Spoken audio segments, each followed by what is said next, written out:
Hello dear students, partnership chapter पढ़ने की series में आज हम जिस नवीन टॉपिक पे आपसे डिस्कस करेंगे वो है साझेदारी खातों में एक खाता profit and loss appropriation account. इसे हिंदी में लाभ हानि नियोजन खाता या लाभ हानि विनियोजन खाता के नाम से जाना जाता है। प्रायः यह खाता यदि बनाने के लिए कहा जाता है तो स्टूडेंट्स के द्वारा कुछ न कुछ गलतियां कर दी जाती हैं।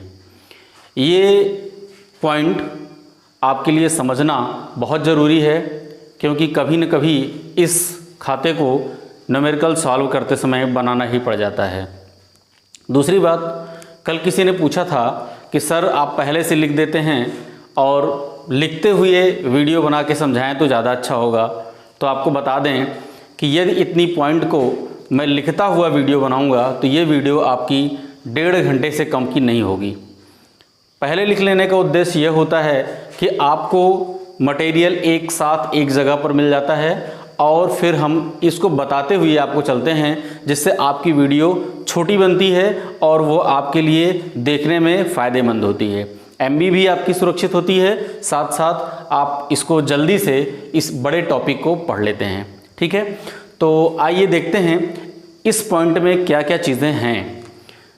इस हेडिंग में लाभ हानि नियोजन खाता या इसे लाभ हानि विनियोजन खाता के नाम से भी जाना जाता है। इंग्लिश में से हम profit and loss appropriation account बोलते हैं। इस खाते के बारे में कुछ पॉइंट्स हैं जिनको जान लेना बहुत आवश्यक है। पहला पॉइंट तो ये है कि यह खाता लाभ हानि खाता बनाने के बाद तैयार किया जाता है। मीन्स पहले हम प्रॉफिट एंड लॉस अकाउंट बना लेते हैं, फिर profit and loss appropriation account बनाते हैं। उसके पीछे कारण क्या है कि कुछ आइटम्स ऐसे हैं जिन्हें प्रॉफिट एंड लॉस अकाउंट में दर्शाया जाता है तथा कुछ आइटम ऐसे हैं जिनको profit and loss appropriation account में दर्शाया जाता है। एक दूसरे शब्द में कह सकें कि यह जो profit and loss appropriation account है ये प्रॉफिट एंड लॉस अकाउंट का विस्तार है।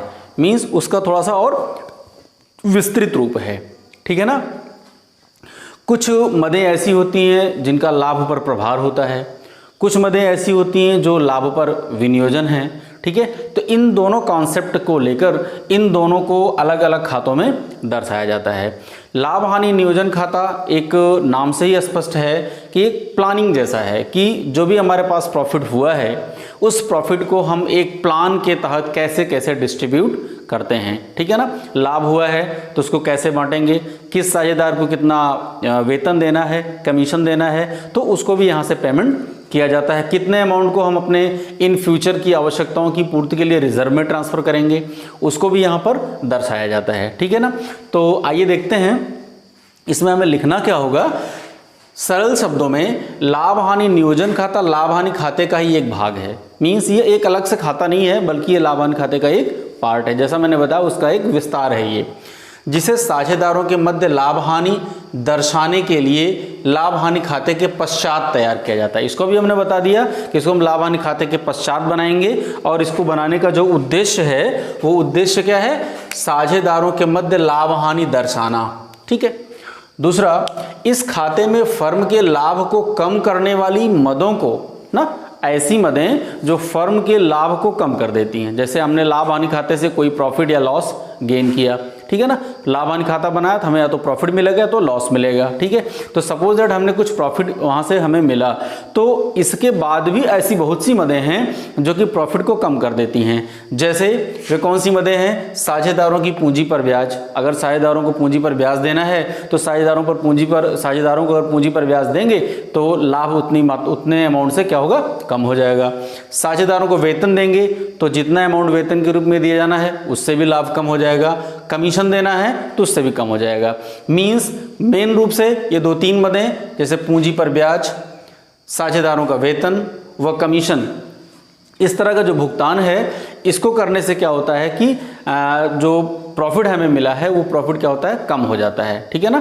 तो ऐसी स्थिति में क्या करते हैं, इसे हम क्या करते हैं, profit and loss appropriation account के डेबिट में दर्शाते हैं। ठीक है ना, क्योंकि ये लाभ की मात्रा क्या करती हैं, कम कर देती हैं।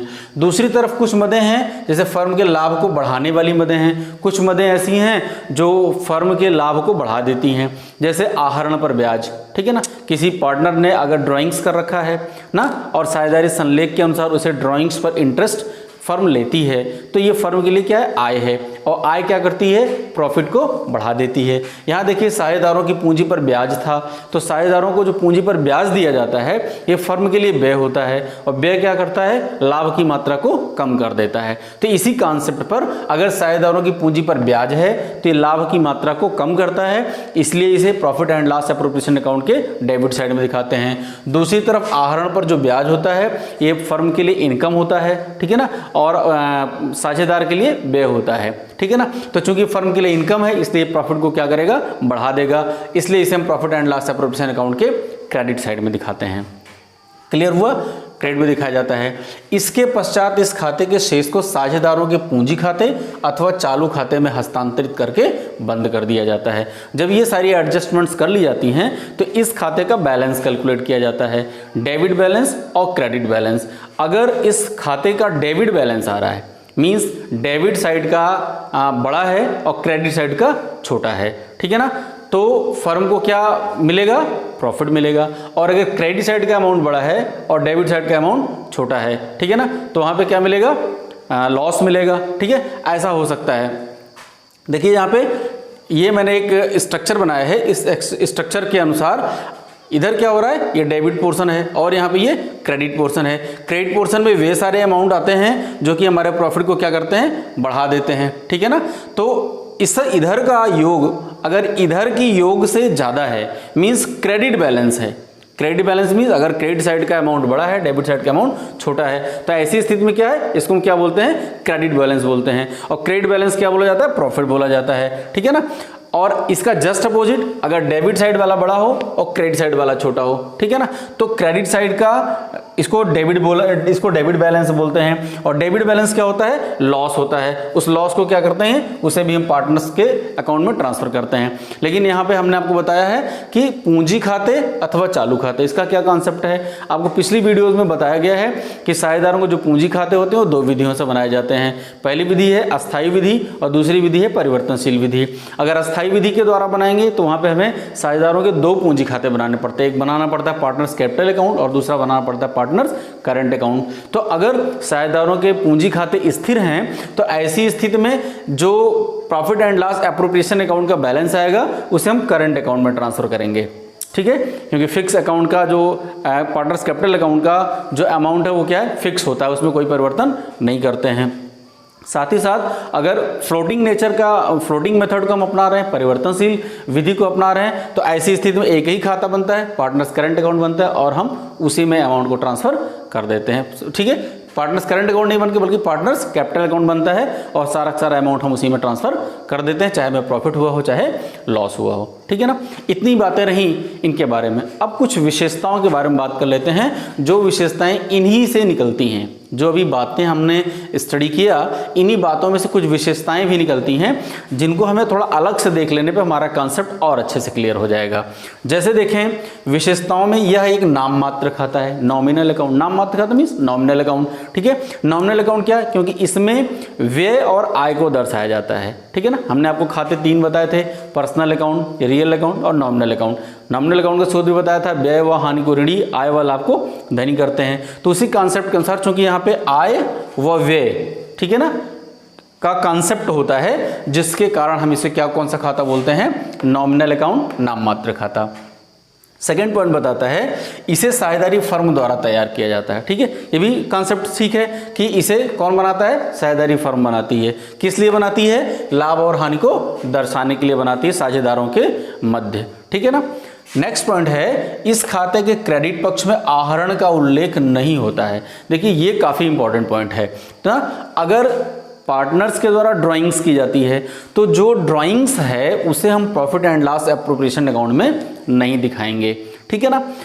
जो ड्राइंग्स उसको कहाँ दिखाएंगे, हम profit and loss appropriation account में नहीं दिखाएंगे, बल्कि दिखाएंगे कहाँ, इसे हम दिखाएंगे पार्टनर्स कैपिटल अकाउंट में या पार्टनर्स करंट अकाउंट में। ठीक है, ध्यान देने की बात यह है कि आहरण जो है, ड्राइंग्स जो है, इसका उल्लेख profit and loss appropriation account में नहीं करते हैं, बल्कि ड्राइंग्स और इंटरेस्ट ऑन ड्राइंग्स दोनों का हम उल्लेख कहाँ करते हैं, पार्टनर्स कैपिटल अकाउंट में या पार्टनर्स करंट अकाउंट में करते हैं, जैसा कि अभी हमने दोनों मेथड के बारे में आपको बताया।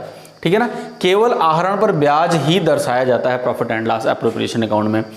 कहीं कहीं पे देखा गया है कि जो ड्राइंग्स हम करते हैं या पार्टनर्स जो ड्राइंग्स की जाती है, ड्राइंग्स दो तरह से की जाती है।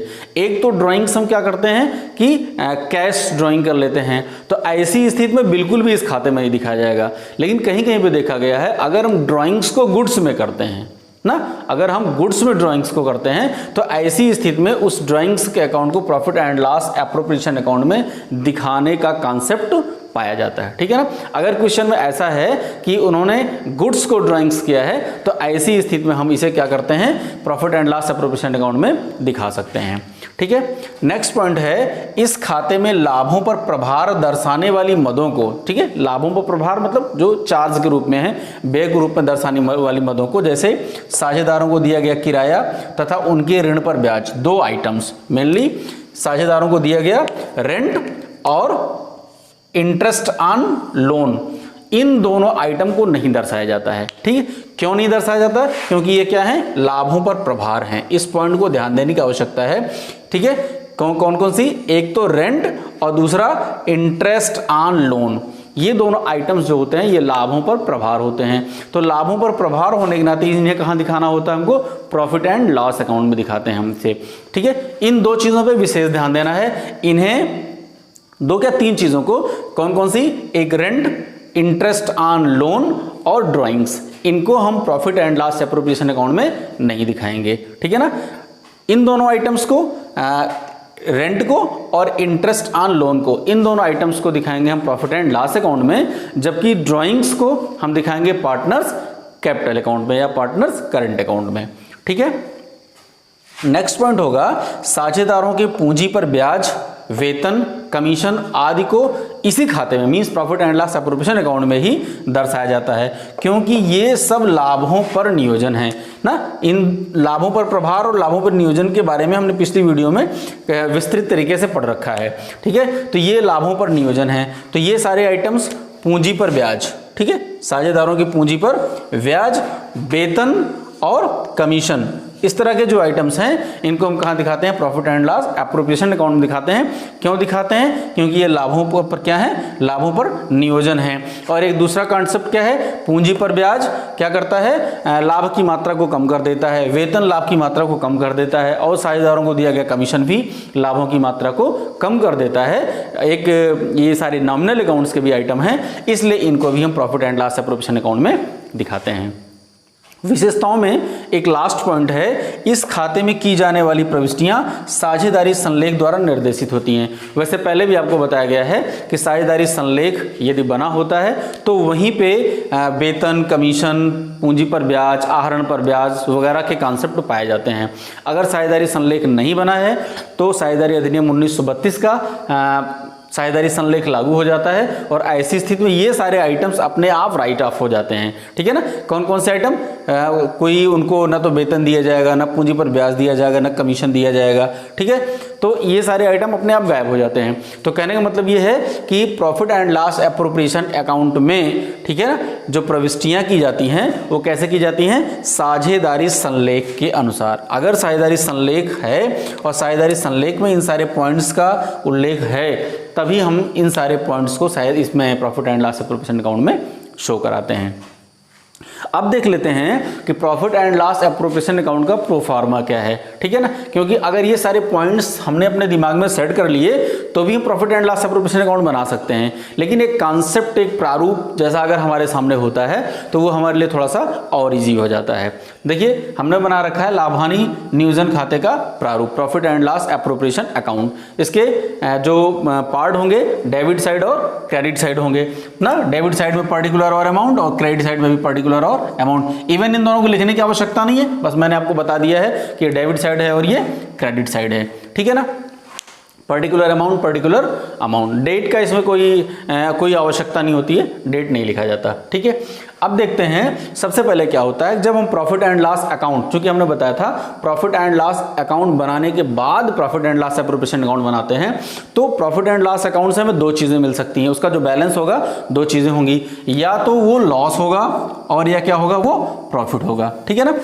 तो अगर वो प्रॉफिट होता है, ठीक है, तो प्रॉफिट अगर है तो उसको हम profit and loss appropriation account के क्रेडिट साइड में दिखाएंगे। ठीक है, और अगर वो लॉस होता है तो उसे हम प्रॉफिट एंड लॉस अकाउंट के डेबिट साइड में दिखाएंगे। ठीक है, सबसे पहले तो प्रॉफिट एंड लॉस अकाउंट का बैलेंस आएगा, उसे क्या लिखेंगे, to profit and loss account if loss, profit and loss by profit and loss account if profit. ठीक है ना, इस अमाउंट को यहाँ पे शो करा देते हैं। उसके बाद वे सारे आइटम्स जो प्रॉफिट को कम करते हैं, जो लाभ की मात्रा को घटाते हैं, उनको हम क्या करते हैं, profit and loss appropriation account के डेबिट साइड में दिखाते हैं। और वे सारे आइटम जो प्रॉफिट एंड लॉस प्रॉफिट को बढ़ाते हैं, उन्हें हम profit and loss appropriation account के क्रेडिट साइड में दिखाते हैं। जैसा कि अभी हमने इसके बारे में बताया पूरा डिटेल में, तो वे कौन कौन से आइटम हैं जो कि लाभ की मात्रा को घटाते हैं, तो उनमें पहला है इंटरेस्ट ऑन कैपिटल। अब यहाँ पे हमने तीन साझेदारों का एक कॉन्सेप्ट ले लिया है, उनको नाम दे दिया ए, बी एंड सी। ठीक है, अगर तीनों साझेदारों ने क्या किया है, उनकी पूंजी पर ब्याज लगाया गया है, इंटरेस्ट ऑन कैपिटल किया गया है, पूंजी पर ब्याज उनको दिया जा रहा है। ऐसी स्थिति में क्या करते हैं, तीनों साझेदारों की पूंजी पर ब्याज कैलकुलेट करेंगे। पूंजी पर ब्याज कैसे कैलकुलेट करेंगे, इसके बारे में पिछली वीडियो में आपसे वर्णन किया जा चुका है।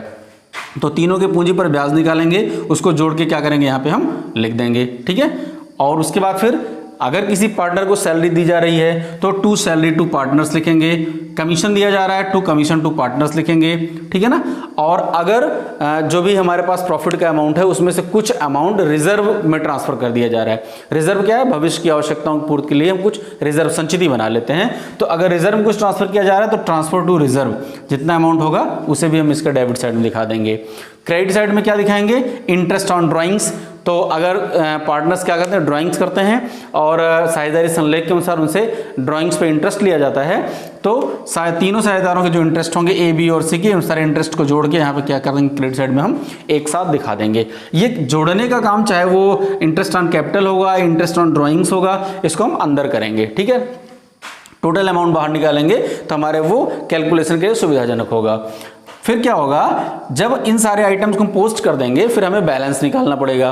बैलेंस निकालने पर या तो हमारे पास डेबिट बैलेंस आएगा या फिर क्रेडिट बैलेंस आएगा। डेबिट बैलेंस आने का मतलब क्या है कि डेबिट बैलेंस आने का मतलब होता है लॉस हो जाएगा, और अगर क्रेडिट बैलेंस आएगा मतलब क्या है, प्रॉफिट हो जाएगा। तो अगर लॉस होता है तो लिखेंगे by net loss transfer to partners capital और करंट अकाउंट। यहाँ पे भी वही बातें हैं, अगर अस्थाई है, अगर साझेदारी खाता अस्थाई बनाया गया, अस्थाई विधि से बनाया जा रहा है तो वहाँ पर कहाँ ट्रांसफर होगा, करंट अकाउंट में। और अगर वो करंट पे बनाया जा रहा है, ठीक है, सॉरी फ्लोटिंग पे बनाया जा रहा है, तो वहाँ पे क्या होगा, ये पार्टनर्स कैपिटल अकाउंट में ट्रांसफर होगा। तो इन सारे साझेदारों में हम लाभ को क्या करेंगे, लॉस को डिस्ट्रीब्यूट करेंगे। तो ए, बी, सी तीनों को कितना कितना लॉस दिया जाएगा साझेदारी संलेख के अनुसार। इन सारे लॉस को अलग अलग लिखने के बाद इसका टोटल करके यहाँ पे हम क्रेडिट साइड में लिख देंगे। ठीक है ना, और वैसे ही अगर प्रॉफिट हुआ है तो तीनों को हम प्रॉफिट को डिवाइड करेंगे और अलग अलग अंदर प्रॉफिट दिखाकर टोटल अमाउंट हम कहाँ करेंगे, इसके बाहर निकाल देंगे। ठीक है, और जब इसके बैलेंस को कैलकुलेट करेंगे तो दोनों साइड का बैलेंस क्या होगा, हमारा बराबर होगा। ठीक है ना, क्लियर हो जाएगा। तो ये बातें रही profit and loss appropriation account के बारे में। ठीक है, तो इसमें हमने एक समरी के रूप में देख लेते हैं तो क्या क्या चीजें हमने यहाँ पे देखी। पहला तो इसको बनाने का उद्देश्य होता है साझेदारों के बीच में लाभ और हानि को दर्शाना।